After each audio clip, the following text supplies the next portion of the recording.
What's up, Mitch? What's up, Mike? How you guys doing? Just sit here and chill for a minute, like give people time to kick in and see what's going on, see if we get more than 2 or 3 people. Russell Jones from Base Wars is scheduled to meet us today. Going to be joining in to talk and ramble on. So give a couple more minutes. So make sure everything's lined up and looking good. As good as can be anyhow. So what's up, Rick? How you doing, brother? Another wonderful, fun-filled day. There's the man right there, Mr. Jones. Sitting here telling everybody we're going to give a couple minutes to give people time to kick in and, get things situated. See if I can quit twitching for a second here and get some stuff going. So, oh, now it says slow connection. Freaking awesome. I love it. I love it. So, hey, what's up, Aaron? How you doing, man? Oh, there we go. Now, see, I see it up there that says Aaron's already there, and about like 2 minutes later, it comes down over here. It says Aaron is watching. So, okay, it's traditional at this point. We got to see if John Kent can add in. So, give me 1 second here. So, Russell, I know you and I are going to talk and all this stuff, but I got to do my usual, see if John Kent can be accepted. Ask John said, yep, let's ask him to join. It says adding, or even in the ear, shows the mic thing's recording. Yeah. Hey, Jamie. Hey, Robert. How you guys doing? And still says adding for the Mr. John Kent. And that's where it sits. I have no idea, man. I can't. This is Russell Hobson with no problems. I've had Nikki coming in with no problems. I don't know what the deal is with your connecting at mine and trying to find why it's not working, why it's not wanting to do it.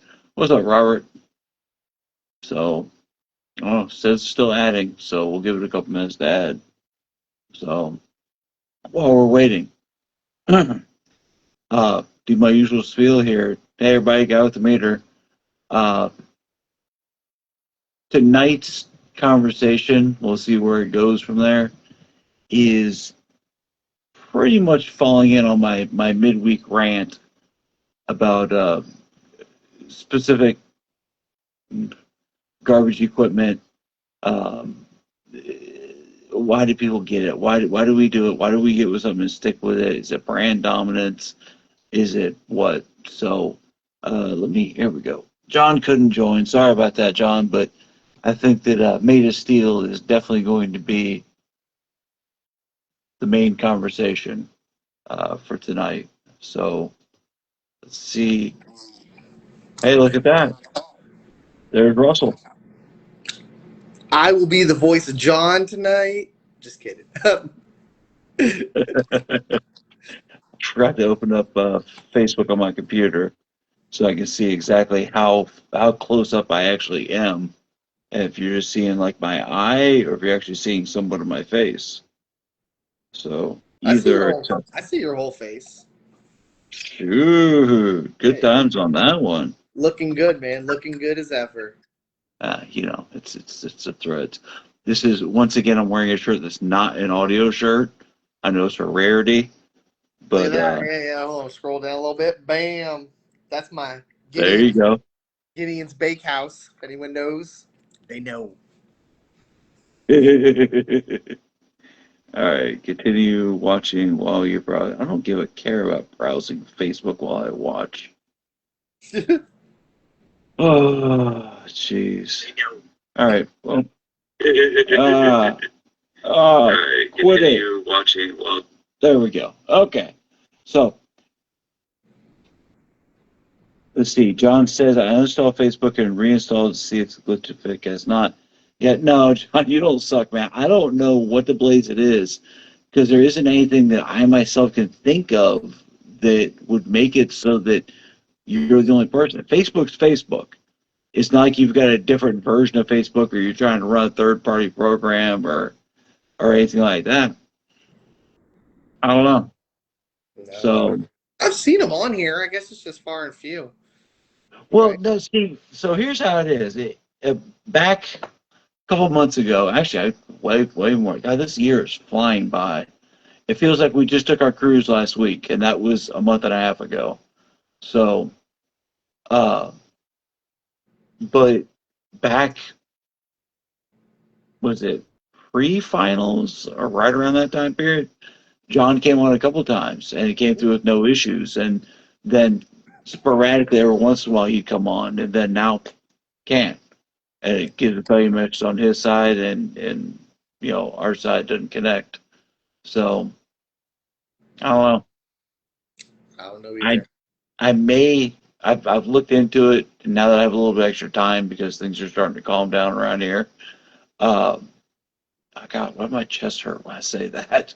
Oh my God! Don't do that. Don't do Yeah. that. But now that things are starting to level out, we're past the heaviest shows. We got wow, a little Said the bit over a heavier month until shows. I think you're missing a well. show. Hold on. We've got we've got a little bit over a month until Made of Steel, so we've got a little bit of a buffer time to kind of calm down and chill out a little bit. Yeah. Um, but and I'm looking at third party video things for the computer so that Okay. we can have a layout that has the multiple windows and the decorative crap and all that. Oh, you getting fancy? Yeah, maybe that'll fix the glitch. Who knows? Yeah. Who knows? So, what's new with you, my friend? Not much. Not much. Sorry for missing a couple weeks. Been busy and then sleeping last week, I guess. I went to bed a little too early, so but yeah, no, I'm good. I mean, I was busy this weekend too. I was up in Orlando again. Going back up next weekend for the Loud and Lux show. So that's Oh, my nice. thing. But we can get into that a little later. Yeah, So, yeah. you Sounds know. like something good. It is So, a good one. um, I'm trying to think. There isn't much going on around here either. We got home. We left Saturday morning. Went to a wedding down in Sarasota. Beautiful wedding. It was That's excellent. It was great.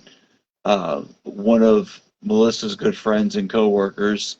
And then when I started working at a different facility with Melissa, this lady came. So it's like they've known each other for over 20 years. So right. um, the wedding was beautiful. It was all Sarasota off one of the beaches, and it was great. Everything was good about it. So nice, good, relaxing. Oh, and then today we ended up going to the Ringling Museum in I saw that Sarasota. picture. I saw that picture of you like riding a horse or jumping on a horse or something like that. Yeah. You know? Have you ever been? No, no, no. I think I've been to Sarasota for a show one time, like a smaller one with Morgan back in the day, but I don't I didn't do anything. It was like a day show, so it was there and back. Yeah. Mhm. If you ever get the chance, y'all should check out the Ringling Museum. It's pretty cool. I Okay. like it. Like the Ringling Brothers, like the circus? Yeah. Yeah. This used to be their winter home. It was Oh, Sarasota, cool. and it was great. It was really, we became we're pass members now. So like for an extra $10 you get a year pass or something. So we're like, Can't beat that. Disney's right on par with that. So, $10 for a year pass, you're fine. yeah, yeah. It's only $10. Sure, sure. So, well, what I was talking about before is I went on a bit of a rant throughout the week about an amplifier company. So, I may or may not have watched your rant video, so I'm kind of familiar. But for the people that aren't familiar, you should start off the story by telling it because I think it may be a good one. well, okay, so I'll give the Cliff Notes version of it here. Hmm. I ran in the Suburban. I ran the Suburban. My last prior to US AMC equipment was JP23s. I had 12 of them in there, and I just randomly had them popping and randomly had them blowing, and it got out of the 12 of them. I ended up replacing four of them, Okay. and which okay, so that's one third of them. So it's okay. But when I took it to the repair tech, his answer was, yeah, that seems to happen. And I was like, well, shit. Okay. Well, I had the 23s, I had the JP 23s. Okay. Maybe it's just that batch. Maybe it's just that build. Maybe it's just that style, that design, whatever, whatever. The other amps, I don't hear people complaining when the lane's too much. So fast forward to this week, and Melissa's car has a pretty heavy parasitic drain on it. So we took it to Honda, and Honda said, well, it's charged now. Nothing we can do about it. So, okay, so I took it home and I troubleshot it down, and sitting off, that amp was pulling an amp and a half worth of current. So that was the same failure I had on the 23s. They were just randomly pulling mass amounts of current, and just that one would pop, and this one would pull, and that one would pop. And this was a JP 1000 is what it was. And during its time, it ran. It's a good amp. It powered the sub fine. So that's just, tonight wasn't going to be so much to center in on that specific, but it's more the lines of, when do you upgrade? When do you look at alternatives? When do you look at, so you get your first system, and do you get that and then you stop, no matter what's happening to it or whatever's going on? If it's, you constantly keep popping fuses or, whatever, I don't know, just making stuff up. When do you upgrade to something bigger and better? Or when do you pull away from the herd pack mentality of, amp A is the best amp out there because I run it, man. And then no matter what, everybody goes, oh, let's go buy amp A. Knowing that amp A is cheap Chinese cookie cutter design, or amp A is notorious for burning speaker leads off or something, I don't know. Like, just hey, it's rambling with Jay. So No, it makes sense. I mean, it doesn't make sense that an amp does it. My brother's had a 23 in his Cadillac in the trunk of a car for like 2 years now, and it gets hot and goes into protect, but I've never seen any draw issues. He hasn't had any draw issues or anything. He had a 23, I think version 1.5 before they went to the 2s or something, which is yeah, now. I had the 1.5. That's why I had the Burb was the 1.5. They're good amps. Yep. And I have another one in my garage right now, another black one that's going to go in my brother's truck now. So, Well, the biggest issue that I had with mine, aside from them just randomly deciding to grenade, was, and I wasn't, for anybody who says, I had them tuned right. I tuned everything with an oscilloscope to the T at 0. I always ran them on good electrical. I know everybody says, oh, barely used amp. I always ran on good electrical, but I always, had a minimum of 15 volts going to them. They never fought, they never did any of the stereotypes of what makes equipment drop out. Yeah. Trying to suck too much out of it with too many subs at a low load, et cetera, et cetera, et cetera, et cetera. Yeah. So, but and I'm real conservative about stuff too. When it's a 1 ohm amp, I run stuff at 1 ohm. A lot of people don't. A lot of people stress their stuff out and they expect it to work more than manufacturers expect. You can't. Not in every instance can you blame a faulty product on the company. Sometimes, not saying in your case by any means it was your fault, especially if you're having multiples doing the same exact thing. But, I mean, there's no right time when to figure out we need a new one and like a new company or a new brand or anything like that. I try not to bash any brands. I mean, it's hard to do that for me just from just what I don't do, but I have seen brands better than others, and loyalty to a brand is nice to a point. I was a JL guy. Everyone knew I love JL. I still like JL. Am I running JL now? No, I sold all my JL stuff, so I'm going to go with a different brand. I think we've had this conversation multiple times about it doesn't have to be all one brand. Not one brand makes the best of everything. It's impossible. It's not, no company makes the best everything. But it's what's best for your budget and at the time what works for you. So, And that's exactly it right there. Let's go back even further than that. I like Chevrolet. Chevrolet has always done good to me. I'm not going to go out there and immediately say Ford sucks, Ford sucks, Ford sucks, because that's just not the way it should be. But on that same note, you've got people that are such, I'm trying to think, such ass kissers and such ball huggers Yeah. that, Bobby's running this brand. I like that brand too, so that brand's got to be the best. Have you ever ran it before? Well, no, but when I get money, that's all I'm going to run. Yeah. Doesn't. Mm, yeah, but okay. So let's go even further back than that. Can you remember? And I'm talking the very, very, very, very first sound system that you had in a vehicle. Mm-hmm. Yeah. All right, share. Uh, I'm gonna say the first real one I ever had. I had like BS ones before, but the first real one I ever had was Rockford Fosgate. I was a huge Rockford fan from back in the day. My brother grew up in the early 90s with the Rockford. So I always wanted a Rockford system. So I had two Rockford Fosgate P2s and a Rockford box on a Rockford Punch 1001. Dude, that's awesome. No, it wasn't. I still like Rockford. But now, knowing what I know now, was it loud? Sure. Yeah, it was loud for what it was. But it couldn't play lows. I mean, I'm Um, talking this was 2000 and I don't want to say 8, 7, something like that when I started getting in. Yeah. Hey, simmer down now.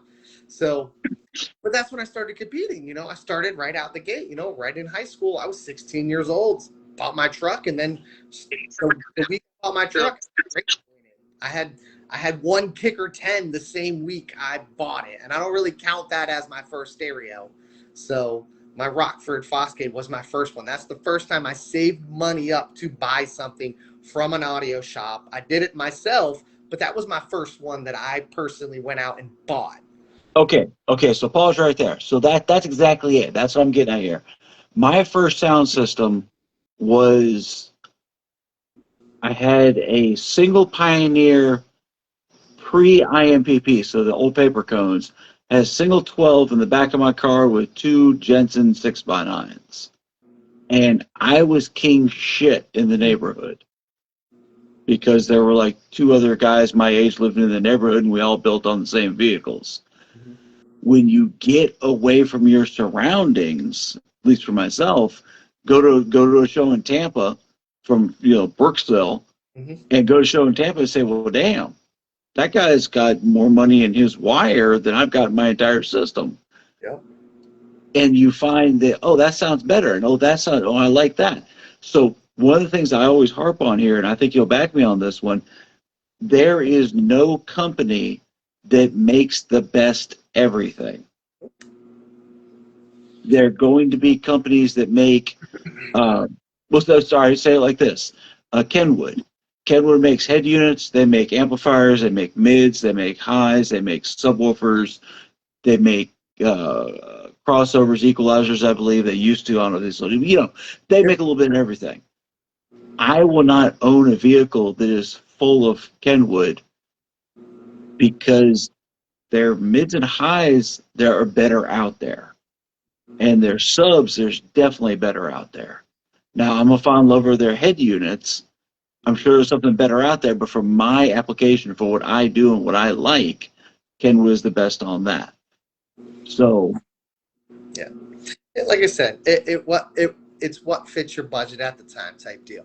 But then again, like you said with your issue, I feel in this day and age, there's so many audio companies now that it comes down to customer service in a lot of aspects. I mean, yes, a good product holds up. Like, you should never have to deal with customer service, but if you do have to deal with customer service or if you need tech support, you do need a company that will help you out and do what they need to do to make things right and everything like that. So there's a lot of brands. I've been professionally installing for 15 years, 16 years now. So I've dealt with a lot of companies and a lot of stuff, and that holds more value than having good product. I would sacrifice a little bit of product, not quality per se, but product end for better customer support service and stuff like that.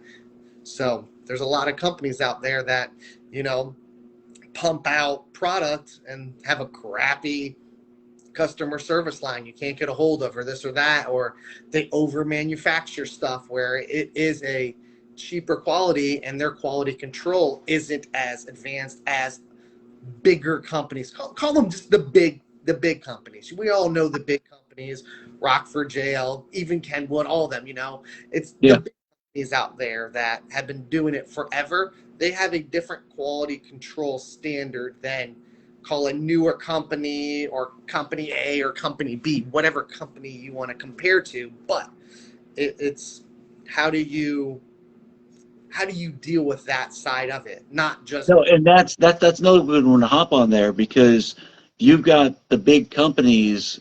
I don't even know, but we'll just say like the Pioneers and the Rockford Fosgates, things of that nature, that they have build houses. They build their stuff there. Yep. You've got the smaller brand companies or the newer companies that may not have that footing in the industry yet, so they have to mail out to China to find a house there that will build their product. And there's nothing wrong with that, but I think to back what you're saying is that you kind of can trust a lot better the ones that have been out, the OGs, the originals, that have been doing it for many a year. The problem with the OGs is they're OGs. So they're not the newer companies out there that are helping, I guess, push their product in certain ways, helping out, doing sponsorships and stuff like that. They don't need to promote their product. Their product was promoted in the early 90s, and it stands true to this day. There was all the newer companies that are battling that I guess can say have a bad rep, people are running brand and having an issue, people are running that having. It's because I don't know. I don't own my own company, nor can I talk on any of this, but it's they're mass manufacturing products to get it to the masses. And can I talk on any of this, but it's sorry, I'm trying to shut this off. Manufacturing products to get it. There we go. Okay, sorry. So it's them trying to get out to the masses and give it to certain people, and then you want to call them the nut huggers jump on the bandwagon because their buddy got hooked up from them or them and blah, blah, blah. So XYZ, John over there, whoever, gets the hookup and his car sounds amazing. Why doesn't my car sound amazing? I got the same product, Well, they have a tie, I guess, or something with that brand where other people don't, there's so much variance. Audio is so subjective and stuff like that where, like I said, I don't let brand. They could all be black speakers, and I couldn't tell you what brand is what, Realistically, there's X amount of parts that make up a speaker. They're the same parts, whether you use it in that. It's just what quality and what build standards do people have. It's the standard of builds, and it's do people do with quality or quantity. So yeah. And when it comes down to it, we all have to remember also it's business. When it comes, they could spend all the time, spend all the money, and spend all the good stuff to make a great product, but in the time between, they got to get product out to gain the finances to continue building. Just talking about a small starter company. Mm-hmm. So, a brand new company isn't immediately going to pump out the best of the best of the best all the time. So, yeah. And nor they should. Name one company that hasn't had issues. You can say any company in the world, I'll find you a document where somebody's suing them right now, because that's the world we live in. There's going to be not influence, but influence on actions of people doing it. Disney gets sued every day. Universal, all these people get sued every day because of something so minuscule or something they actually did where they've messed up on something, and it's how they handle it. It's how they own up to it, and do they change. And that's business, and you're right on with that, because that's business. Because business A and business B, when business A starts getting up there and crunching hard numbers and gaps business B, now business B is going to try to find something against them. Also, same note, when there's a big group of people, eventually there's going to be a group that's for it and there's a group that's against it, or there's going to be there's 100 different tangents in business. There's going to be that time where the build house puts a wrong part on there, which isn't in the original design, but by the time it comes out to the customer, they find out that it shoots a cap or whatever. There's always a line of people looking to shut you down. Yep. So for whatever reason. So from your standpoint, you probably had that in the Honda for what, 2 years now? Yeah, would have been about, yeah. 2 years sounds pretty good for electronic to me. Not to downplay your situation because it should have never happened, but like you said, and it's exactly what you're doing. It's how long do you stay loyal to it? If that happened to multiple vehicles as yours, why would you stay loyal to that brand? Because you've had multiple issues with that. And that's the exact issue right there. Is when I had the Burb, they blew out, and you just kept fixing them, just kept fixing them, like keep it quiet, just keep fixing them. And I'm like, okay, that was cool. And then when I bought Melissa the stuff for the Honda for Christmas 2 years ago, it was when they were having the sale. It was the Black Friday Sundown. Yeah, it's a Sundown E series in a pre-built enclosure, and I'm like, well, while I'm here, I might as well buy this brand because I've used, that it's a good brand. They put out good power. We're not looking for anything to bust windshields in the Honda. We're not looking to run, a 190 lithium bank back there to power the damn thing, So this was a good daily driver, add some thump, but don't shake the windshield kind of system in it. So, and it held up to it. It worked out perfectly just for what we originally wanted. Yeah. So, and now you're going to switch it up to see what improves it is, Now, most of the time we go with not a better product, but just a different product. So hopefully we aim to shoot for a better product. Everyone's going to sit here and lie to me and say they've only gone up. But no, people have bought different stuff and have regretted it and be like, damn, I should have bought this other brand instead and stuff. So that's the world. That's trial and error. That's trial and error. You talk to your buddy and he says that brand C is the best because that's what he's always ran. Mm-hmm. But you got to click that that's all he's ever ran. So how does he know any better? Yep. So, luckily, everyone knows enough people in this industry, and I believe we were talking to somebody at the last show at the wedding, and he was new to it. But I guarantee he had run multiple different subs in his car by the time he's talked to us. So there's always somebody that knows more than you type deal, and there's always that one guy that knows everything. So yeah, and and I say this so much, it's.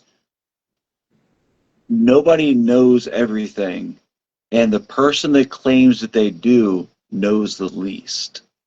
Yeah, I can go along with that. Yeah, because I know 99% of things, you know 99% of things, but that 1% may overlap for the both of us. That I'm like, oh shoot, I never thought about that. I'm glad you said that, or vice versa. Yeah. No one's the best at everything. You don't want to be the smartest person in the room.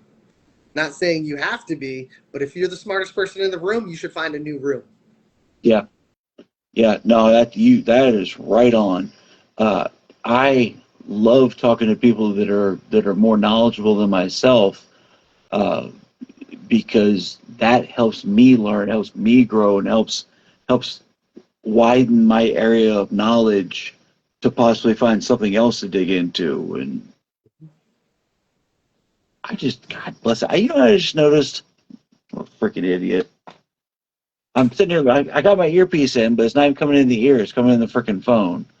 So I saw you with the earpiece, but I figured you had a game plan, so you were doing it. Yeah, no, it's in the past. It's worked, but who knows? Who knows?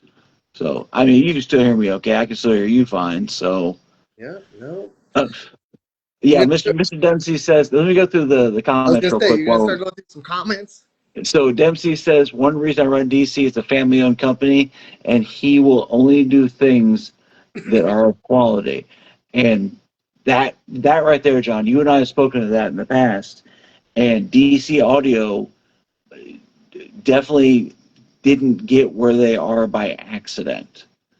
And it's things like that that, you know, before sending out a mass number of different amplifiers or head units or whatever, you know, before flooding the market with a whole crap load of something, master a few and send those out. And I've always believed that that would help grow a stronger foundation. It may take a little bit longer, but the foundation of growth will be more stable and a better reputation, a better overall experience for the customers, stuff like that. See, same with MATs, yes, and of course, not of course, but Mr. John Kent is reminding us that Made of Steel, that is, and that's the one that's most up to date on this one too, so good times. Made of Steel is the 15th, 16th, 17th, Friday the 15th. We're going to be opening the gates at 5 p.m. right until 10 p.m. Let's see, let's open this up here to get a little bit better here. Saturday is 10 a.m. to 5 p.m. Sunday is 10 a.m. to 3 p.m. Russell, going to pause it just one second. I don't want to leave it. I just want to get this out real quick. Those times, for anybody that's never been, I think there's like 3 of you who've never been, are extremely enforced. These times are set.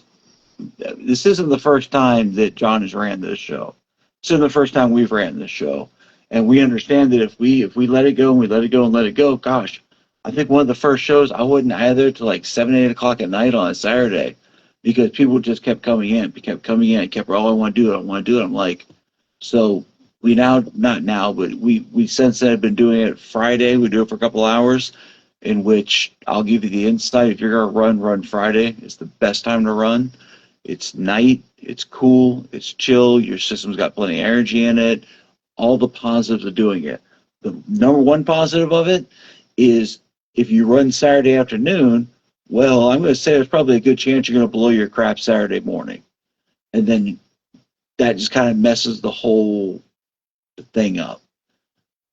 I don't want to be that guy, but I've seen it happen so many blasted times. Made of Steel, I've called the sub killer because there is a minimum, about an average, actually, excuse me. There's an average of about 5 to 6 systems that blow in my lanes every single year. People aren't ready for the heat. People just got new systems in, you know, maybe use a tax return or maybe just for the heck of it, after the holidays are over, you got a couple extra dollars, you're going to buy a new amp, you can buy new subs, you're going to, you know, workers doing good, whatever reasons. So Made of Steel is the come out show. Made of Steel is the, let's give it all. Let's open up that can of beans and dump it. Problem is your equipment's not really burnt in for it yet. It's on average 180 and 300 degrees at Made of Steel. 300 huh? On average. That's the Farmer's Almanac. Yeah. But no, it is extremely hot, and people work their systems to their max and extremely hot when they were tuned in the cold, or when it's new equipment and they're not used to it, or something of that nature. Don't be that guy. Run our lanes. Russell, are you going to be there Friday, or are you coming Saturday, bud? Heck yeah, we'll be there Friday. I took the day off of work and everything. Shoot. You just did it for barbecue is all you did it for. Well, you just told me I have to have barbecue before 5 o'clock, so thinking ahead. You know, we may have to work out a barbecue lunch. We'll figure it out. I'll be We'll there. talk. So, okay. So, I want to talk about Made of Steel this time, and that's great because it's a good break between us rambling on. But Made of Steel is a show. It's going to be huge. If you have any questions, comments, or concerns, John Kent is always the go-to. He's the man. He's the one that sets it up. He's the one that's been running since day one. He and his team run just awesome shows. So if you can't get a hold of him or whatever, or if you just want to call up and talk or whatever, hit me up. I know a good amount about it, and if not, I can immediately contact John and get the information for you as soon as possible. But I'm going to say that almost anything you could think of is going to be on the Facebook page or madeofsteel.com, which is a website they've had for a while, and they keep it up to date. If you are, this will be the last one, we'll get back to it. If you're looking to be a sponsor for something, or if you want your team recognized and want to buy a spot for them, or whatever else you can think of to help support the show, hit up John Ken. He is the one man that can help you with all that and make sure you have a good parking space for you and the rest of your team. So, okay, back to what we're talking about. Make sure you reserve your parking spaces, people. I don't know if people have ever been there, but I've been going to Made of Steel for, I don't know, forever now, since it started. And if you don't have a parking space, or if you're not part of a team or something like that, you're going to be in the middle of nowhere, out in the left field where you don't want to be. But there's going to be plenty of loud people over there too, because there's so many people at Made of Steel. I mean, so many heavy hitters. You will wait in line for demos. This is not just like you walk up to a car and get one. You don't get that privilege at Made of Steel. So, and that's, hold on real quick, pause right there. And that is reason number 432 to run Friday, because that way you get it out, you get it done. Saturday and Sunday you can run around, you can get demos, you could give demos, you can enjoy the show for being the show, and not waiting in line to run in either, Base Wars or ACCL or Mecca or, any other orgs. The orgs have lines. This show is huge. This is the Super Bowl of car audio shows, I would like to say. yeah. So, go ahead. I can't name a bigger show, but I mean, not to say that Florida has the best shows. We just have the best weather for shows. So, I mean, it is what it is. It's a great show. Come out. Base Wars will be there. ACC, whomever else. I don't know how many other orgs will be there. Them too. Show them love. So. Yeah, but the big ones that we're pushing, because we're just cool like that, is, of course, ACCL. Hi, I'm Jay. And then you've got Base Wars with Russell. I am liking what we're seeing at the shows, that a lot of people are checking out Base Wars, and speaking with Russell, he and I are good friends. We talk. His numbers are going up as well, and I always love to see that, because that is, I have never believed in a domination of any sorts. If I'm doing anything, I try to get people involved. I try to get competition going. I try to, the competitors themselves, train them, inform them of, okay, well, if you like this, then check that out. Or if you like that, check me out. That's the best way to do it. And the fact that I myself am seeing Base Wars each show growing and more people getting interested, that makes me feel real good. Yep. And Doc, I don't know if I know Doc, but I mean, I would like to see who has the loudest vehicles. Everyone says Florida got the loudest vehicles until other states come up and prove them wrong. So Florida has the best demos. I can tell you that much. Oh, yeah. Yeah. Even just the trip to TDH going up there, I mean, those guys, don't get me wrong, they're loud. Mm-hmm. There's some solid sons of guns up there. But I didn't really hear anywhere close to as many deep, hard-hitting, hear it across the field over everybody else demos. We're just loud like that. I don't know. Okay, let's see here. Rick says, I think every company has his nut huggers, just saying it's the way it is. No, you're right on that, Rick. And I'm not saying anything bad about it. I think Russell will agree with me on this, that nobody is wrong for doing this or praised for doing that. I just think that maybe the nut huggers need to loosen up a little bit every once in a while, and maybe check out some of the tried and true products, or check out a new guy and see if that new person's the one that's, bringing it to the table. I can remember when Twisted came out. Oh, Twisted, yeah. Yeah, and they were kind of like everybody's like, and then they made the lanes, and boy, it spread. It hit good. They Oh had yeah. strong equipment. I mean, it was. I don't. Do you even know what happened to them, or is that I'm just just saying like now an audio? that you'll hear them. They're not around. There's a lot of That- companies that happen. Can you hear me? There's a lot of oh yeah, companies out there. I can name 5 off the top of my hand that came in and they just went, shot up. Everyone wanted them, and then poof, went away. And I'm like, okay, that's what it is. Audio Legion was another one that when I ran their amps, God, their amps were freaking prime. They were great too. 5Ks doing crazy work. I always feel like people always do like it was always like a 3500 or like a 5K, and everyone used to run those, and they used to be crazy. So see, that was you, and it's just like that's what I remember judging. Like I said, I came from SQ World, but I did always help with SPL. So for me, it's always been second to sound quality, but you notice amps, you notice product that people have been running and everything like that. And there's really good brands out there that people should know about. I can name a dozen of them off my hand, but it's everyone finds their lane and sticks to it. And like I said, there's not really a bad choice. So just keep your Hey, install. and you're right. It's not a bad choice. There's not one out loud. There is, but it's obvious ones that no one touches anyways. But this brand has its positives over here, while this brand has its positives over there. Um, I know specifically for U.S. Amps, which the only reason I know is because I work directly with them. A lot goes into the design, and things are tested rigorously before they're released.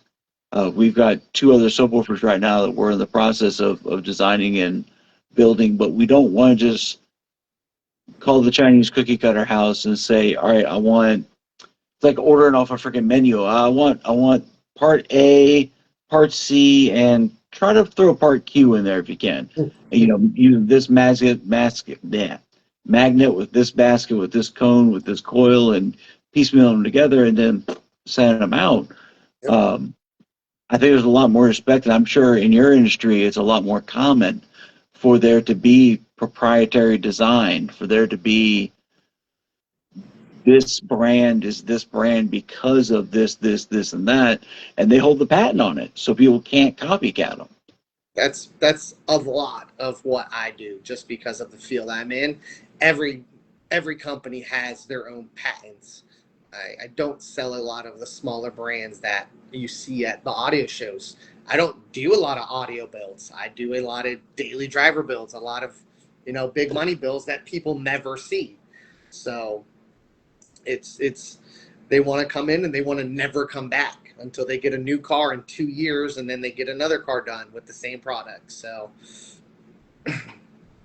Yeah, and see, that is what I was thinking about. Exactly what you did is this guy just bought a brand new, I don't know, I'm just saying, you're probably going to correct me, but a new Mercedes, mhm. and wants a subwoofer put into it, or something of that nature.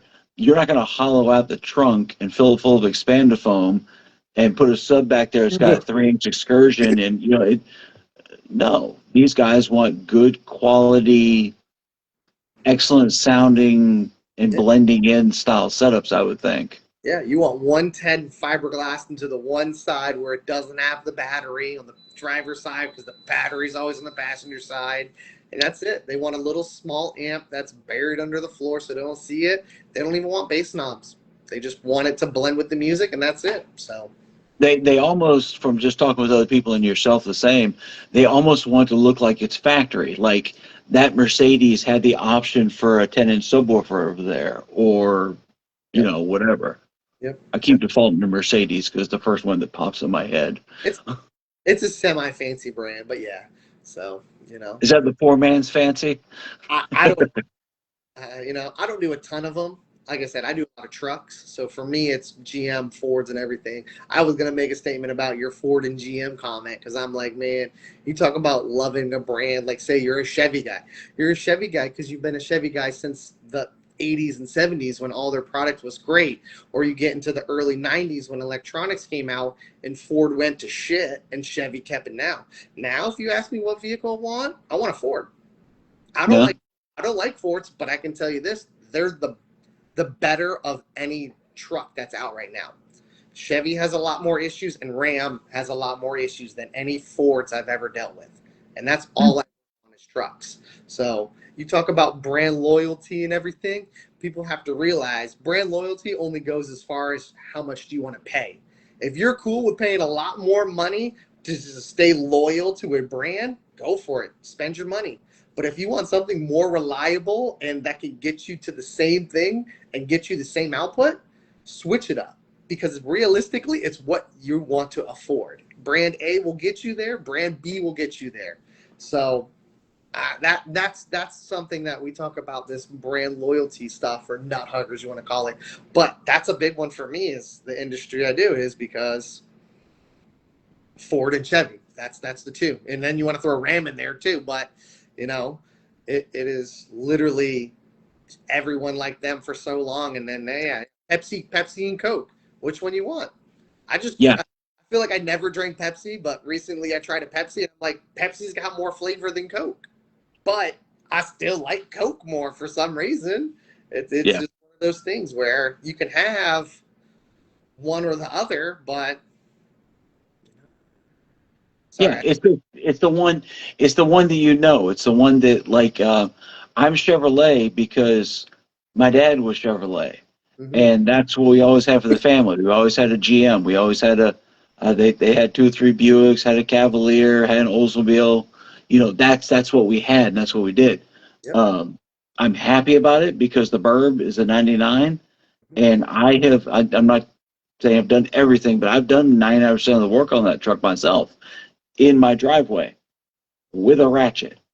And that's because but to tear apart the Honda, I've never really worked with them before. I've owned a dozen of them, but I never really worked on them. They don't You break don't down. have They to work don't on need to. Say again?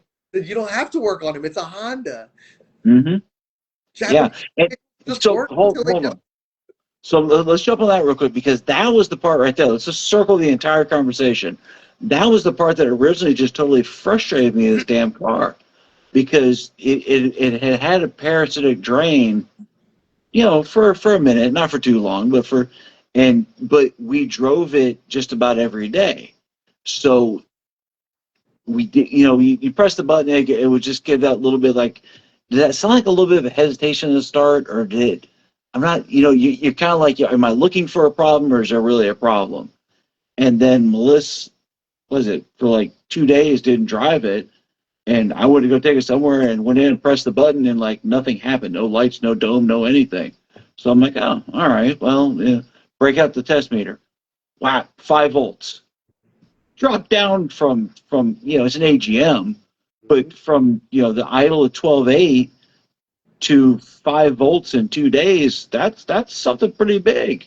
Yeah. So then I did the whole fuse trick, or not the fuse trick, the clamp trick. So I clamped the main wire coming off the fuse box. So that was measuring extremely low. So I'm like, well, shoot, that's not where it's at. I'm like, let's just check the amp, just see. And I clipped around the power wire on the amps. I got dedicated. And that bitch went yeet, and So what was it, like 1.5 amps, right? Something crazy. yeah, Yeah, yeah. that's ridiculous. So now I go to clamp up the car to the electrical system, the factory electrical, and I don't think it registered .2. Okay. It's almost nothing. It's enough to keep the radio memory and the factory memory. That was all. It's exactly what it should be. Yeah. So Point 0, point 1, point 0 something, right? I think yeah, something I said .3, but it's something that was it's low. like, It's low enough. yeah, I took the clamp off and I zeroed it out again because it goes a little, with the weather and everything. But cleaned up the contacts, just make sure they're making a good contact, and clicked it around it again. I'm like, okay, so that's where you're at. That's where you want to be. And then, of course, I clamped the power wire going to the rear of the car, and that's just I was like, oh, okay, so we are working. So this is right. So Well, at least you have a friend that gave you back your jump box, so that's always good. Yeah. Okay. So about that, you know, my friend gave me back that jump box and it was dead. Yo, ain't that some shit? Did you try using it after it was dead? Dang, that's a shitty friend. So that was when she was, because I got a call and she thought, she couldn't get her car started, is what it was. Mhm. And which she, yeah, yeah, yeah. So I ended up coming back from where I was and I did it. And I'm like, all right, well, let's go over here all fat, dumb, and happy and hook that jump box up. And jump box goes, nah, no, we're not doing that, buddy. So I had to dig out my damn battery charger and use that and I'm like, just freaking rusting, freaking. Fucking guy, man. Kid, It didn't click. It's something I should have thought of. It should have been something like, well, while it's out, let me get it a charge. Yeah, I don't think about it. Mine's probably dead in my truck right now too. So Yeah. And the funny of it is they give you that cigarette lighter plug-in charger for it. And I'm thinking like, okay, well, you're going to plug in a cigarette lighter charger, and then when your battery is dead, well, obviously that's not been charging. yeah, So you're just gonna cycle it. You're just gonna jump start it and then to charge it. yeah, yeah. So it's like take your reserve, whoop it around. So, but yeah, I don't know. Let's get some questions answered here. Hold on. God bless it. 45 comments. Uh, yeah, Benjamin says quality over quantity. Definitely on that one. What do you get with the wall of timbers? Yeah, that's the wall of timbers in the back of that Suburban, the late '80s Suburban, broke a 150. That was freaking awesome. Pretty cool to hear Uh, that. it was what these got, I think 54 component sets back there. So Jesus Christ. yeah, it was built 54 speakers or 54 component sets? component sets. Like three-way, like 54 three-way sets? Because that No, is like 100. 54 sixes, 54 Yeah, yeah. fours, 54 tweets. That's like 150 speakers in the back. 50 No, times 350. no, I'm saying like a complete set. Yeah. We'll say 27. Okay. Yeah. So you got two, Yeah. two, two, two, Yeah. two, two, two, two, two. But whatever it was, it was that picture of that truck that I posted on one of the other ones I did, where it's got the V in the back of it, with the speakers kind of Were they eight? horned out. You said sixes, right? Sixes, not eights. Size. Yeah, I believe they were sixes. Yeah, Okay, not eights. Okay. we offer both component sets. I don't know. I don't remember why we used the sixes in there. I don't know why either. So, but it sounded amazing. So just for shits and giggles, we put the term lab in the back and it cracked to 50. So we're like, okay. Now is it like 72 hertz or I was just something? saying, 80 hertz for sure. Yeah, Mid yeah. 80s. But it was still like Oh, yeah. how the yeah. Super impressive. When it comes down to it, the guy picked the truck up last week. He actually came to the facility Mhm. and picked the truck up, and he was looking for a complete, total, open all four doors, open up the hatch, and crank it full tilt and walk away. And that's exactly what he got. He had 415s in the back, plus we had more components. Had double components in the front, double components on the front. So we had two sets in the two front doors, a single set in the back doors, another set next to the where the sub goes a wall, Mhm. the C pillar, and then when you walked around the tailgate was all completely full of it. So pictures on my Facebook page, and it's definitely on the ACCL, not the ACCL, the US AMPS page. So Yep. it's a pretty amazing looking design. Yeah. So Old school. okay, yeah, and that's exactly what I was going for. So Yeah. Dempsey's. For the US amps, I seen one out of Texas from Chris Pate from MTI that did Mhm. a retro, I don't know, like an 80s Blazer that had 415s and the big US amps and everything like that. And they do good work out there in Texas. So I saw that and I was like, okay. I seen him saying something about US amps and I'm like, he's not the one to use US amps, so it'd be curious to see that build. And I finally saw it, and it's perfectly I call it age appropriate, like keeping with that generation of the lowrider and all the amps with the 415 flats in the back and everything like that. I don't even think they're ported. It may be just sealed, 415 sealed, but it's cosmetically, it's beautiful, obviously. Yeah, So, it's set for the time is mhm. exactly, and that's what this guy wanted is he did the for the fabric of the enclosure and the doors and the interior fabric. He did almost like it was like a fuzzy feel, but it had a denimish kind of bluish color like like 80s. like tweet idea, like tweet or No, no, softer, okay, softer. It wasn't cotton. It was more like I think what the blaze is called. not Uh, fleece. yeah, may have been very, very, very thin cut, whatever it was. Mhm. But it came out good. It was the type where if you did your hand one way, it kind of made it look a little bit darker kind of deal. Got it, got And it. you brush it the other way. You ever just rub your leather? Yeah. So let's see here. Yep. When you stop learning, you become stupid. That's very true, Doc. Let's see. Yeah, Kent Russell with all his knowledge. Uh, hey, what's up, Thomas? How you doing, man? So let's see. Flowers don't compromise. It would have been cool to see TC's Towns live on instead of going under. Okay, well, I don't. That may be a conversation I'm part of. Okay. Yeah, they were talking about TC Sounds earlier. Another one. I mean, I remember when the CT Sounds came out, and I was like, "Damn, CT Sounds look kind of cool." They fell off just like everybody else.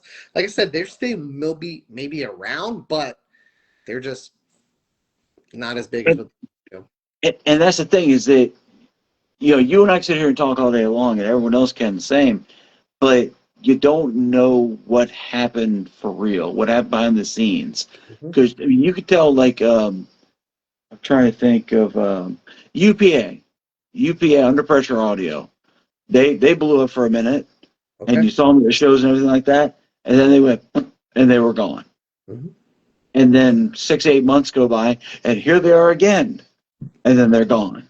Yep. Hang on, that's it. They were basic, generic 12-spoke, double stack magnet, basic Alibaba subs, Right. and that was exactly what it was. The Mhm. guy that owned it, he would go on Alibaba and order 200 or 400 subs, whatever it was, and then have his name printed on it, and then sell them, and then he collect the money. And then when he started to run out of money again, he called up Alibaba and order more and sell them. And it wasn't really a business, but it just was a guy going online to the same site that everyone else can and just putting his name on it. Yep. And you know, ones like that definitely deserve to die. You know the story behind that, but others, yeah, You never know. Like I said, John just said CT Sounds is still around. It says it's big in Cali and Texas. So, nice. you Well, know, that's awesome. one of those things where it becomes big and then slows down in certain areas. Yeah. Like, it is what it is. So Brennan says, yeah, he reminds that Made of Steel. He almost always blows a sub. I've seen a couple times where it's been like shooting sparks out of the enclosure and all kinds of happy goodness. Let's see here. Benjamin Meyer Ryan got tuned in the summer. There you go. All right. James Dempsey clipping his key while having no voltage. Yep. So we need barbecue again. Yeah, definitely on that one there, James. We all need to go out and catch some barbecue. Dempsey, make it happen, Captain. You know I got an empty couch for you to crash on if you want to come down here for May of Steel. That is a kind of a hell of a drive coming up from the northeast area. But John Kent remind us all again that he does have specialty awards that he needs to get sponsored. Team sponsor also available.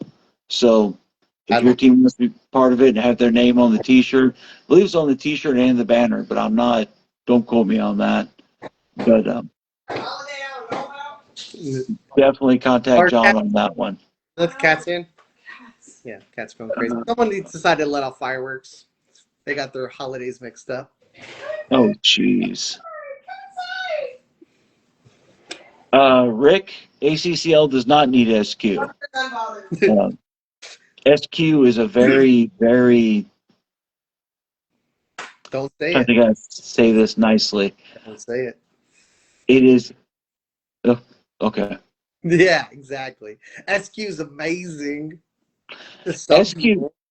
SQ is of personal preference, and ours are facts. You put the mic in your vehicle that said you did a 152.3. That's not my opinion you did a 152.3. That is facts. And SQ, I have seen too much in the industry of being veered in one direction or another because of the people that are doing it. Want me to break down SQ real quick for you? Go ahead. Sound good and sound quality are two different things. Okay. Yes. Sound Yes. quality has a reference. Sound quality is what it's supposed to sound like. There is actual evidence on sound quality. Sound good is what everyone thinks of when they say sound quality. Most people don't know what sound quality is compared to sound good is. So I do this for a living, and I'm a sound quality guy. I don't, it's hard to, once you hear it, it's something, but it's not for everybody. A lot of people don't like true sound quality. We had a huge conversation at work about rear speakers. Rear speakers is like a huge thing at work because people buy rear speakers and they want to hear them. Where I don't like rear speakers. Rear fill is why your ears face forward. Why do I need speakers behind me? So there's so much diversity on what is sound quality and what is sound good. You can have a great sounding system and not have any sound quality. So there's a guy, Nick, used to be out of New York, but he made a huge thing on, how competition is, like you said, so like bias, and people are saying this where it shouldn't be because there is 100% facts on what it was recorded like. There is certain things where how it's recorded, and that's what you're trying to replicate in a true sound quality system where I like, call it as a judge or whatever. I like a little bit more bass or a little bit this, but is that the true reproduction of that music and how it was recorded? No. So that can't be the perfect sound quality. So there's preferences. I judge pro audio. If you're going to sit here and tell me pro audio is any bit like standing in a studio listening to it live, you have lost your mind. So you have to separate that. And, I feel like I'm pretty good at it. There may be someone better. I haven't found them yet, but there's probably better people out there than me. So you just have to separate it and know what you're looking for. I mean, and that's really what No. sound quality is. And you are 100% on that, man. And I am just as guilty the same. I get the two of them cross with each other. With your field, there are parameters. There are things that you listen for, or you listen to not be there. There are different things that you do. I'm talking of the orgs that will sit in there and play a song and go, and then scribble something down, and then thank you. Okay. What are you using to do that? That's my thing. But no, I will never. You are. Like I said, there's a million people better than me. But like I said, I do know the difference, and everyone uses sound quality as a blanket statement, just like Band-Aids. Yeah. Band-Aid covers it all. SQ covers it all, and I normally keep my 2 cents to myself, but I do have a way to explain it easier to a sense because sound good or sound quality. There's so many versions of it that I can decipher what it means to people. People don't care as much as people what they think for sound quality. Not everyone's running DSPs and timeline and everything like that. They just want it to sound good. They want it to reproduce. They want it to be loud and crystal clear. So it doesn't bother me either way. I just like audio. So you're not gonna hurt. You're not hurting my feelings whether or not. I've been doing it for long enough where I've heard really, really shitty brands sound really, really good. And if you want examples, I can tell you plenty of them. So. Well, I say it on the regular. I mean, I've seen sundowns that can't break mid 40, and I've seen Sony Explodes that are hitting low 50. Yep. You know, it really comes down to 10% equipment and 90% installation. Yep. Yeah. So Ken just clarified here, Audio Legion was a manufacturer brand. Same manufacturer who makes Scar stuff. Kevin told them, make my stuff and close yours, or I will find a new manufacturer. Boom, no more Audio Legion. So somebody went into the build house and boss hogged them to pushing it away. That's sad. Yeah, for sure. Okay, so Dempsey says Sky High Audio will be there in force, talking about Made of Steel. Rebase.com, what's up, brother? There is room for niche quality, but requires a combination of patience, pocketbook, and timing. That is what that is right. That is exactly the correct formula on that one. A good example, Image Dynamics, yep. So, Terry Ray. What's up, Terry? How you doing, brother? ID is still around. All right, there we go. Used to run Atomic, had a Manhattan that was in a sealed box, set of Dayton 6s indoors and 3s in the dash. Sounded very decent. No, that sounds like it sounded decent, Aaron. I remember that. You remember Atomic? You remember that brand? Oh, yeah. Yeah, definitely. Yeah, James says, let's run a T-line in the taco. Is that my truck? My truck? My taco? Yeah, no. That's not going to happen. Sorry, James. I'm getting shallow subs behind my backseat. So, okay, hold on. So what do you know of the T-line? Are they as temperamental as I think they are? Correct. Yes. Yes, they are.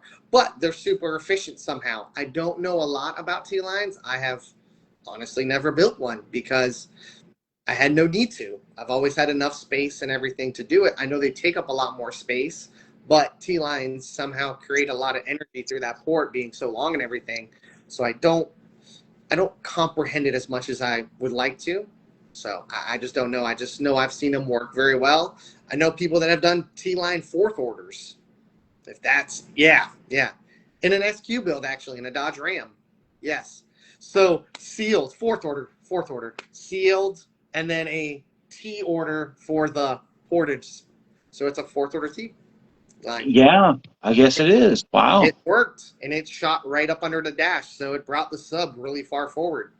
So, well, I used to hang with a guy. He built a T-line for his CRX, and a single 10 or a single 12, but he was pushing. He was putting cracking high 40s in it, no problem, and that was not even precisely 100%. He ended up being an engineer of some sorts, so he had the mind to sit there and tic tac on things and the time and all that good such. But I own a 99 Suburban because I like a lot of speakers and big boxes. Hey, man, you like big boxes and you cannot lie. I can't lie. That's how it is. So, okay, let's see here. Yeah, Dempsey, I've thought about a rat rod based vehicle. I really have, and I truly, I swear to you, I have. Or an old vehicle, because they're solid steel on steel on steel, and you think that would be so good and all that stuff. And then I think of my grandfather had a 57 Dodge pickup, and it had a scrape on the windshield on the passenger side, where he was zipping down the road one day, and the windshield went whee, and the metal arm just dug into it. And he had that until the day he sold the truck, which was many years later.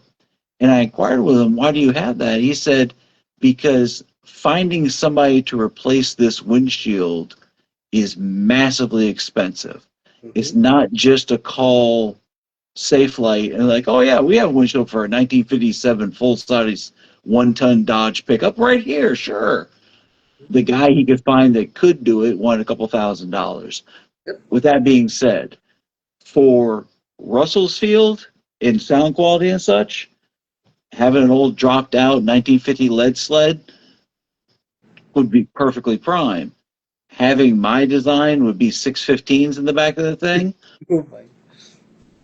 Ah, no, you're not going to the junkyard and getting a new door. Hey man, if I could, I would. Like if I had a base vehicle, I would totally do it. I would hold an old '90s Chevy pickup truck, and I would do a blow through and some custom doors. And I would go have fun with it. But in my daily, I am not cutting up my truck. I am not giving up any space. I want to be comfortable. That's why, like you said, you could drive the Suburban every day if you wanted to, but you also have another truck. So Yeah, that has all the seats in it. Your Honda has all the seats in it. So I give it up to people that daily drive with their base vehicles or daily drive and all that stuff. Good for you, but I'm not doing it. So I'm yeah, gonna get the best out of my conditions. My Highlander, I had a Highlander before this, and if anyone's seen my last truck, it I mean it was breaking a 50 with 312s, and I still had room for groceries. I still fit four. I still had cargo. I had everything under the floor. It was all vinyl wrapped. It was all custom pods in the doors. It was all the stuff. So it's you build to your limitations.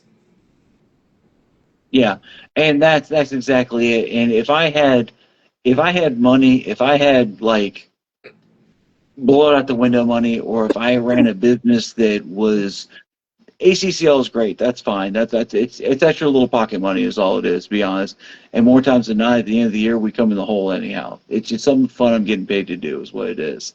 But if I ran a a company that had something starting to do with audio, I would have a strictly audio because I would have that show car. I would have that 1927 Plymouth with a single 12 in the back and clean doors and or whatever. I think Orion had actually.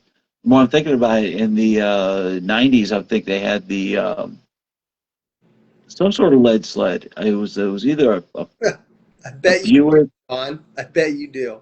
Sorry, John. John said he has a Jeep for me. Oh yeah, I'm sure it does. But yeah. I'll go. But Orion had that car, and that was the car that was in Auto Trader magazine. That was the design of it. It had the Orion logos etched on the inside of the upholstery of the doors, and but on the same note, that show it rolled into the trailer, and they hauled it to the next show. Yep. If I've already talked to Melissa about this, if we do end up getting for my next midlife crisis an old vehicle, I kind of want it to be a rat rod. So that way, when a shopping cart dings up against it, I don't try to find somebody and punch the living bejesus out of them. That just raised the value of my car. Thank you. Funny. Nope. I'm getting a mini truck. That's my midlife crisis. You're getting one, I'm sorry? A mini truck, air ride mini truck, a little S10 or a Toyota. It would be pretty dope to have a matching blue Toyota that I tow behind my Tacoma. How close are you to your midlife crisis right now? I'm pretty damn far from it. Pretty Damn, goddamn far. I know one. John's got a Jeep for me, so we're good. Oh yeah, okay. No, that's exactly it. I'm sorry, not to Wants hop to in go there. Jeep. He wants some competition. If anyone's watching and hasn't seen John, he wants to battle people in base wars because we've got what's it called? Demo wars. He wants to battle people. Okay, everyone Okay, talk hold on. here. For those of us that don't know, explain Okay, what does that consist?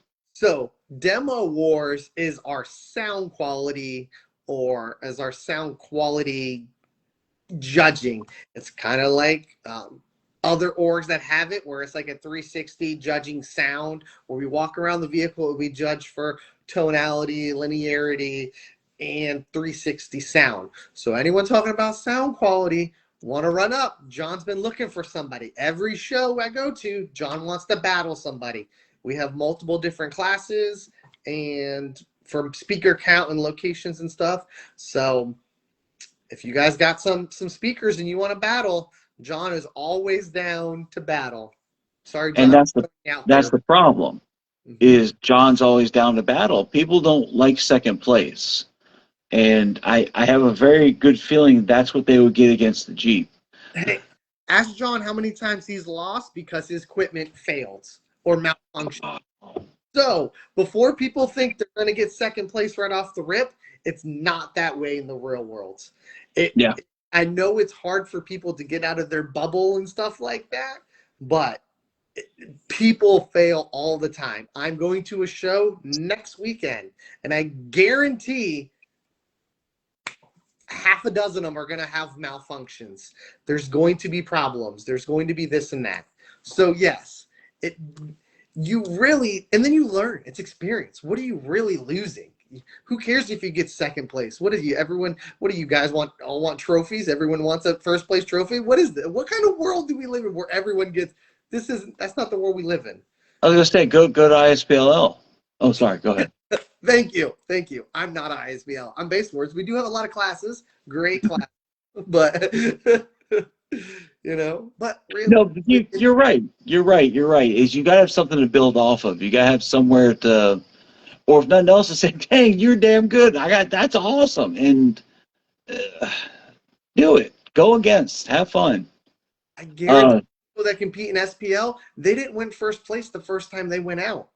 I didn't win first place. I started competing, what did I say, 2007 with my Rockfords. I started competing way back then. I was 17 years old. I was coming against people that actually knew what they were doing. But, I had some friends that knew what they were talking about. And I'm like, I guess I'm going to listen to them. I drove to a show without playing my music. I burped it. And then I gave demos to like the 10 people that were there. But guess what? I didn't know what I was doing. Now I know way more than I've ever learned. So no, we're not born with the knowledge. We're definitely not born with the knowledge by any means.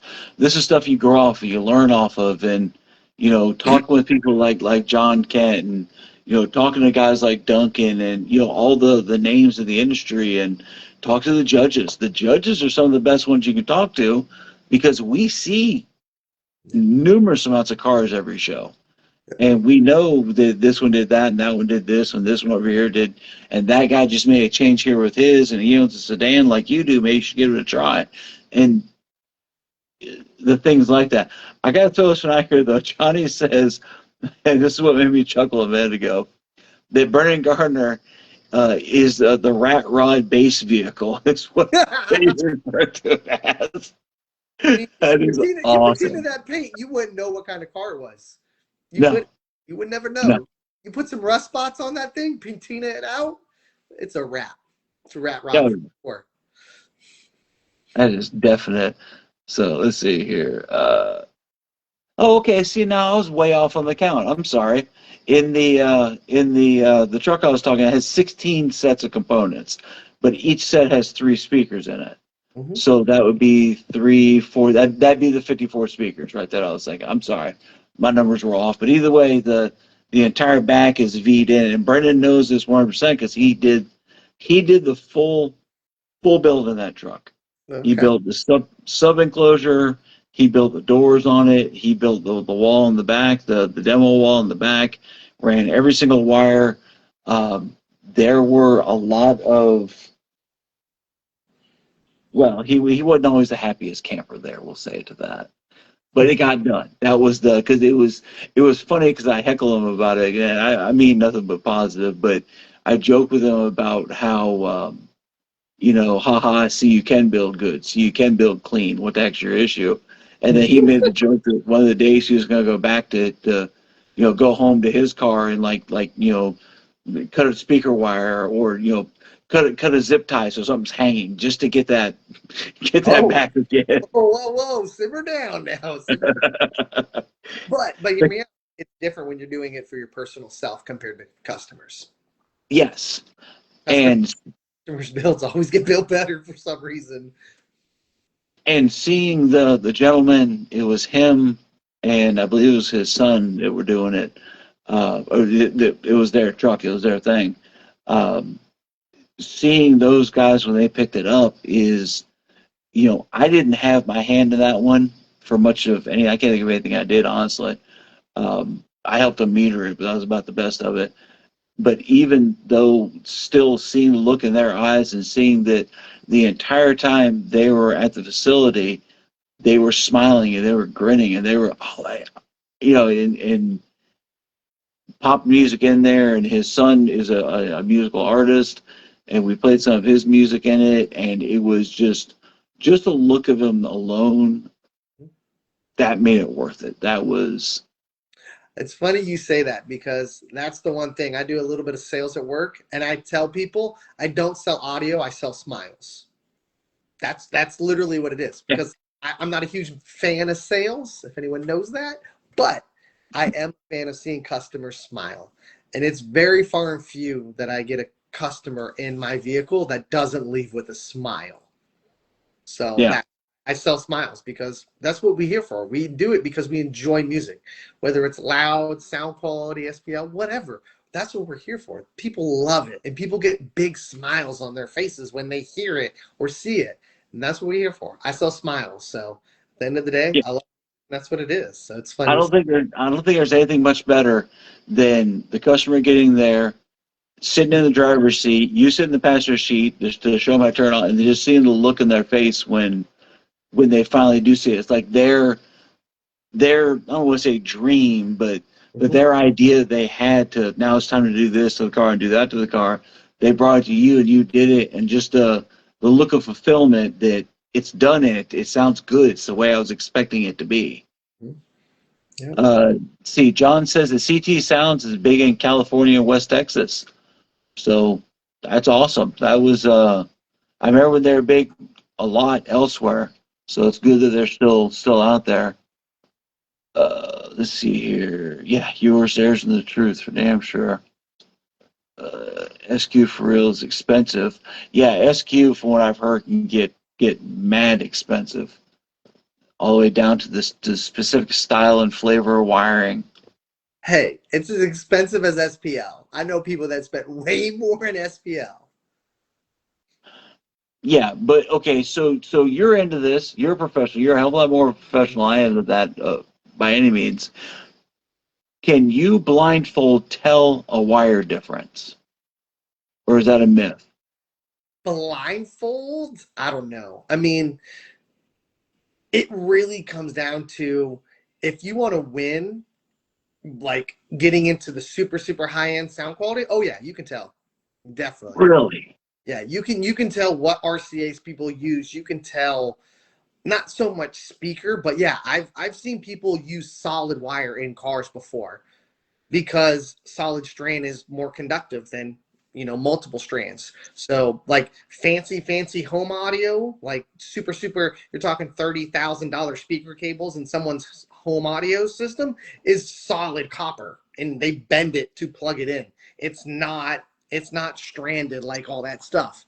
So does it make a difference? Yes. Are you and me gonna notice it? Probably not. But when you get into super high-end reference series and you're judging them back to back to back, that little bit better speaker wire could make a difference. Now, in the most part, that's the right conditions. You're sitting in a sound quality car by itself in a quiet space and everything like that.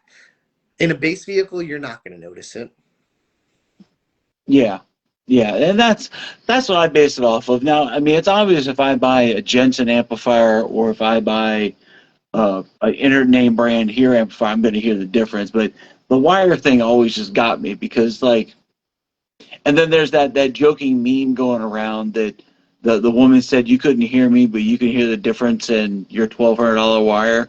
You know, Yeah. I mean, like I said, it does make a difference. Most people won't. I mean, if you're going to talk about a $10 set of RCAs to a set of $200 RCAs, I mean, sit here and tell me you can't, because I'll prove everybody wrong. It depends yeah, on the environment. I mean, it really does. But then again, if that's the case, it Why can't I go buy my Alibaba subs and then just run them versus any of your other ones? Well, a sub's a sub. It's the same manufacturer. That's the same builds. Why can't you tell me there's a difference? You see, you grin, but at the end of the day, it's the same aspect. Sound quality is just as expensive as what he wants.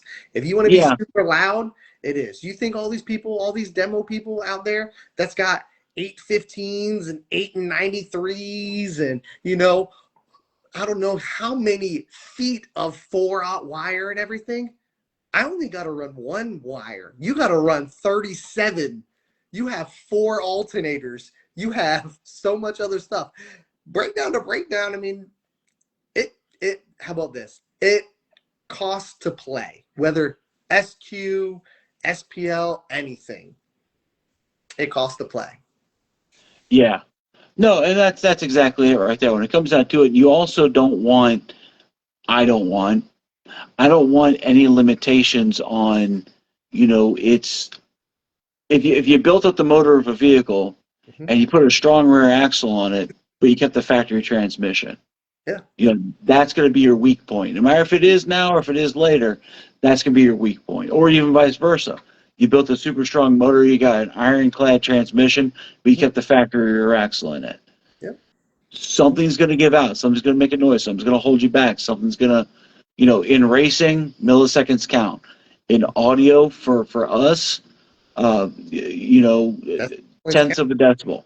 Yeah, you're gonna sit here and tell me if someone runs 16 gauge to their wire to their subs, and then somebody runs 12 gauge wires to their subs, it won't make a current difference. Oh yeah, you spin around in that chair. It's true. It's true. Wire does matter. When your wire looks like a damn toaster oven after a 30-second run. and you know something? I guarantee you can't tell me how many times you've metered a car with that. Oh gosh. How many lamp boards have you tried to probe into it and you're like, dude, I can't. Just I can't. Or even better. The ones that have like we'll even be frugal and say 14 gauge wire. Mm-hmm. And they have probed it so much in the same location that there is no longer wire touching in that area that the probe was pushed through. The probe will still go into it, but it's like barely, if ever, making a contact. And you're like, hey, I'm not trying to tell you how to do it, but get some bigger wire. We can't probe this shit because now I've got to spend the time jabbing. Not me, Brendan and Nikki. It's got to spend the time jabbing themselves in the finger trying to get the damn probe to go through, and it's just eventually I'm out. We can't. This isn't going to happen. So yeah, I get it. I definitely get it. But as with wire, that's opening up a whole nother casket there. Because wire, I've always explained that to be like plumbing, where if you expect to push a high pressure amount of water through, you obviously can't do that through a pipe that's 1/16 of an inch. Mm-hmm. It'll still get water through. Mm-hmm. Yeah. So if you're running, a massive sound system where you've got, 12 high-end amplifiers and all that stuff, and you're running 2 runs of 0 gauge to the rear, something's going to happen. It's not going to be fun. Yeah. Let's see. I'm trying to scroll through these. I'm not. Yeah, no. Yeah, We John. a lot. I'm sorry? I said we've probably missed a lot doing the ramble. Yeah, but that's, and the dang computer here is, I got to refresh it ever since the network's not doing the best, like always. But, because I'd like open the computer over here and see it live over there. I can see the live picture all day long, but the comment section isn't updating. It still is on the first one an hour ago. So, yeah. I'm getting through these slowly but surely. So, let's see here. Now you're going to have people running Rome extra speaker wire. Oh, John, post that. I hope not. But you never know. Yep. I've seen weirder. Yeah. I mean, lamp cord. Oh, God. My favorite is the orange outdoor power wire. That was... What'd you say? Orange what? The orange outdoor power wire. Nice. Yeah, okay. Like an extension cord? Yeah. Like a fridge extension cord. Nice. Yep. 3 wires, just in case one of the wires break, you can just swap it over. Just in case. Just in case. Nice. Yeah. So Ken just validated we're putting home Romex wires in our cars. Sounds better. I mean, that sounds awesome. So Go for it. Go for it. Let me know how that works. yeah, Doc says running triple shielded DS18 to my dual DSPs. Yeah, you know. Hey, hey, how about this? I know because I've seen his comments in there. Uh-huh. Ask Mike about his DS18 because a lot of people like to talk shit about DS18 and we talk about products and shit like that. Mike Brown with his smart car won world finals with DS18 products in sound quality. So before anyone starts bashing other brands, just know it's how much are you dedicated to put your loyalty and something in that. So I give him props because a lot of people don't like DS18 and it has a bad rep. But I can tell you from knowledge that Mike Brown has a great sounding DS18 build. Now he might have Sundown subs or something else, but he has DS18 speakers in his car and he went to world finals and won. Yeah, and that falls back on the original here that I'm not saying that every company that has bad products sells bad products. Yep. This company will have a good set of mids, but their subs suck. Or this company will have a good amplifier, but their EQs suck. Or, you know, DS18, I cannot say good or bad about them. I have never ran any of their equipment, but I've seen their sub amps come through, and they hold their own. There's some powerhouses. So there he is right there, Mike, and everybody was shocked. Yeah, because it sounds great. yeah, yep. Tyler, Doc, you're right. We all started somewhere. Let's see here. Yeah, then talk about the dang smart cars. Jeez, had oh god, my brain just turned off. I think it's time to go to bed. In there.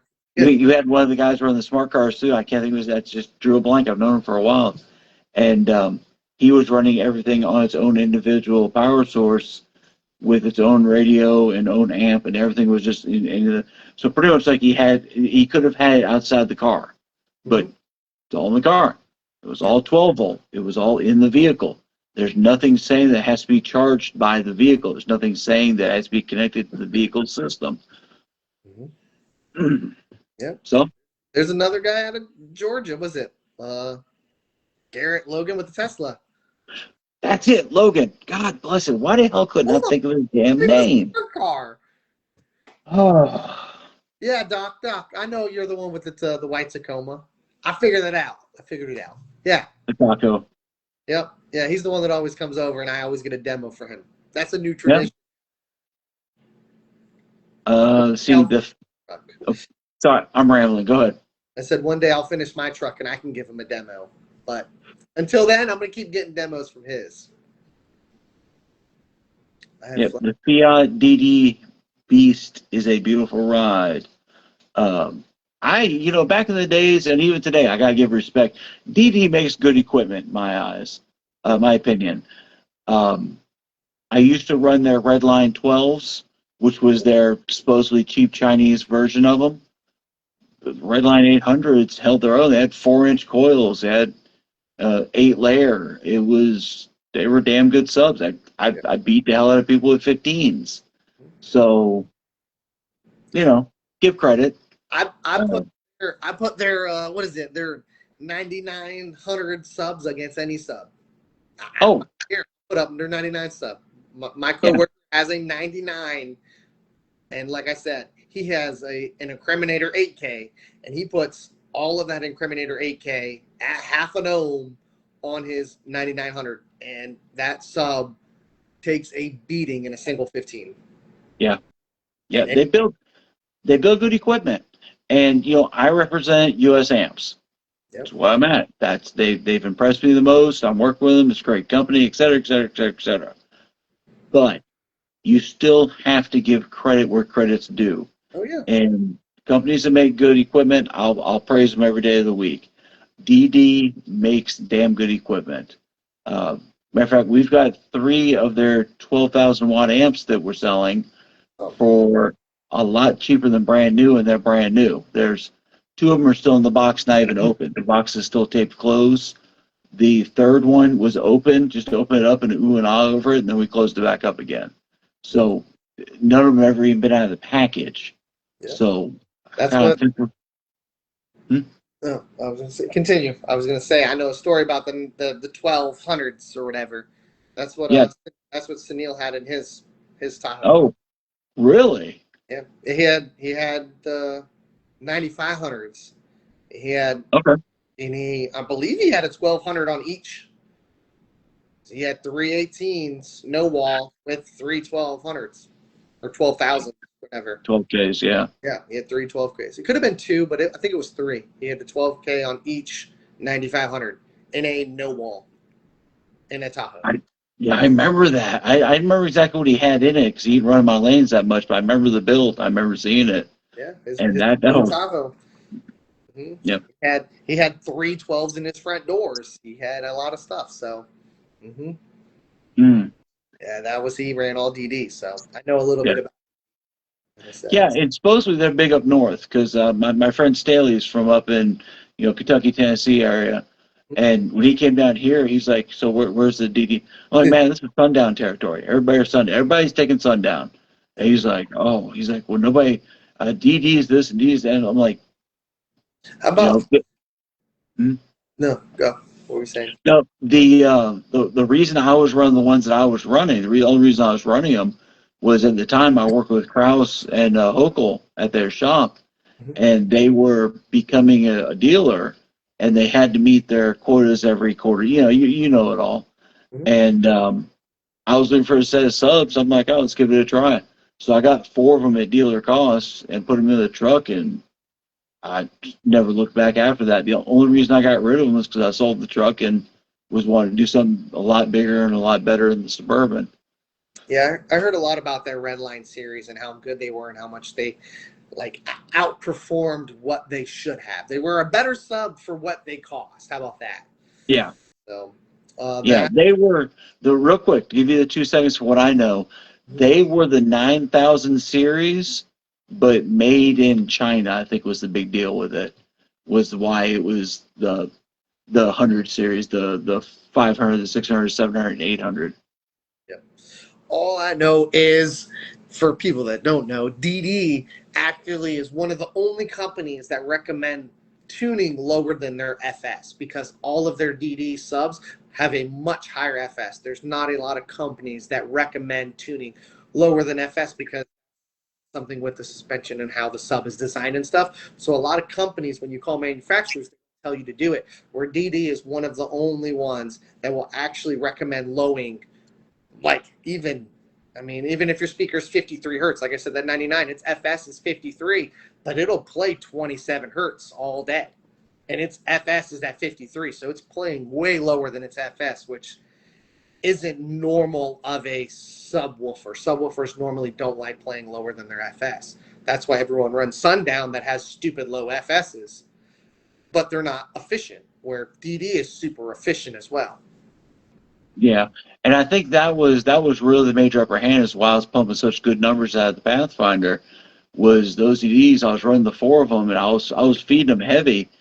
And by the time I sold the truck, it broke did a 58.6. I think it's the last I ever got it, which for 412s running on AGM battery in a truck that was shredding itself, I was kind of impressed with those numbers. 4 Chinese 12s at that. Hey man, I'll give it up to him. I remember your Pathfinder, so. Yeah, that was rest in peace. So, Johnny mentioned a moment ago. I saw it, and we were talking. Michigan competitors are ramping up now. We're coming in strong again, so it seems. For anybody that doesn't know, they beat us. They beat Florida last year on the head count for awards. We beat them on first by 1 or 2, but for overall head count, they beat us.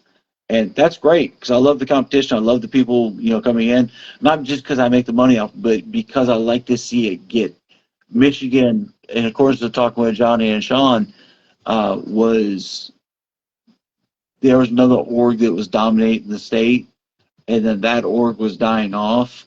So the sound community was dwindling down some. So it's when Johnny decided to become a judge up there and contacted me. I've known him for a while now, and I'm like, let's do it. And he took it. He and Sean took it and ran with it. That is their center. That is their thing. That is the son of a gun. Is there's a good chunk of the year they can't do anything because it's covered in snow. But for the rest of the time, they make up for it. And hopefully this year, Florida's going to beat them because I don't like second place. We've already talked about second places. We already talked about lose. Well, you know what, my friend? It is 10:40, and I still got to go inside and do dishes. So I did that before we started, so we're good. All right. Yes. No. I was gonna say it is almost time to wrap it up. So let's do the spiel. Made of steel. Everyone, come out. Go. make it. Make it. I can't say it enough. It's the biggest show in Florida. We found it's now on the East Coast because TDH does beat it. Really? I was caught on that as well, but not in the lanes in the head count for the show. That was last week we were on here, and it was brought up, and I believe that Nick verified. Nick Garcia, he is the man that runs it all. He and TDH, he's the TDH president. Mm-hmm. Sorry, I gotta watch the bug down. He corrected us on here and said that they had the higher head count, but I don't remember being that much. So either way, it's a humongous show. All the good orgs are going to be there, and it's packed. So get there early, pump out as much as you can, try to hit as many orgs as you can. Give us all support. If you don't hit ACCL, hit up Base Wars. We've all got goods and bads to the both of us. So, you, sir. Well, Russell from Base Wars and everything, we would love to come see you out at the next show. My next show is next week. If anyone in Florida wants to come out and see a pro audio and sound quality builds, you're welcome to go. It's called the Lux and Low Show or Low and Lux Show. So in Orlando. Do some research on Facebook. You'll find it. Other than that, it's Made of Steel time for Base Wars. If you have any questions, please. Made of Steel is South. Okay. So John cleared that. But you have any questions, hit me up. I'm always available. So you can also check out basewars.com for any questions about his organization that he's running for Florida. It is definitely very interesting, and anytime I get the Suburban to a show, I try my best to run into it. Made of Steel, it will be there. We're working on that now to get some and do some things and such and sorts. So I'll be in your lanes there and then try to run mine as well. So, I'm Jason with ACCL. Master, Grand Poopah, Second Monkey in Charge, and all that good such. Hit us up online, ACCL on Facebook. If you ever have any questions or anything of the sorts, call me. If you know me, if you don't know me, find somebody that does. I'm always by my phone, or I always answer Messenger the best I can. This weekend was a little bit different. It's one of our first weekends. We didn't have anything going on, so we made something going on. We went to the wedding.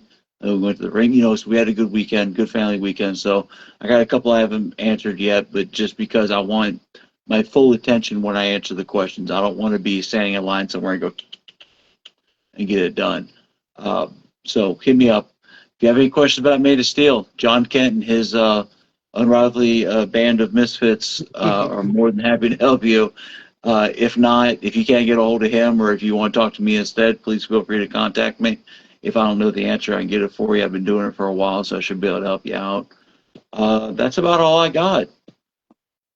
Let's see, 6:34. You're always at dinner. Yeah, well, that's we're old like that. But this time we ate dinner and Jesus. Huh? So where is he, in California? How is it 6:30? I'm sorry. All right. All right, guys. Well, my got really big. All right. I'm going to bed. Time. All right. My friend, it's been a pleasure like usual. It is. And I will see everybody next Sunday. All right. Be safe. Yeah, bye.